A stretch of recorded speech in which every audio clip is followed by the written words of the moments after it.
25歲人生第一次去韓國做醫美，梗係要記錄低咯。醫美小白嘅我想改善腐乳同埋緊緻下頜線，今次咧就揀咗韓國麗芬最國際去做 treatment。開始之前成個諮詢過程都係有免費中文翻譯，你知啦，溝通好緊要噶嘛，誤會咗就大鑊噶啦。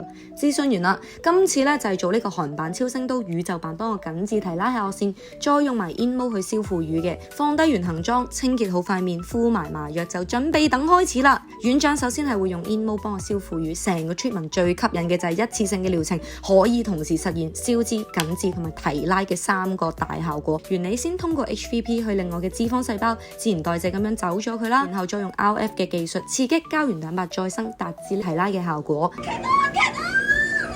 雖然我叫到湯雞咁，但係 InMode 其實都係有通過 AC 技術，可以確保我喺最安全同埋有效嘅情況下做到一個最佳嘅效果嘅。不過真係有少少熱。繼續咧就係會做呢個韓版超聲刀宇宙版，佢比起傳統版成個過程就係得少少麻痹，唔會話好痛嘅。主要都係通過 HIFU 嘅技術啦，刺激我哋膠原蛋白增生，令到個下線更加清晰。好啱啱踏入25歲又唔敢打針住咧，就可以推薦你去揀呢樣啦。估唔到我第一次嘅醫美體驗就係咁好，成個服務環境都令我好安心同埋舒服嘅感覺。佢店鋪咧仲有得直接搞埋退稅添啊！聽講下年就冇得退噶啦，要做咧就快啲出發啦！佢哋每個月咧都有唔同嘅優惠嘅，成個韓國亦都有5間分店咁多，超方便。有興趣就記得佢快啲出發啦！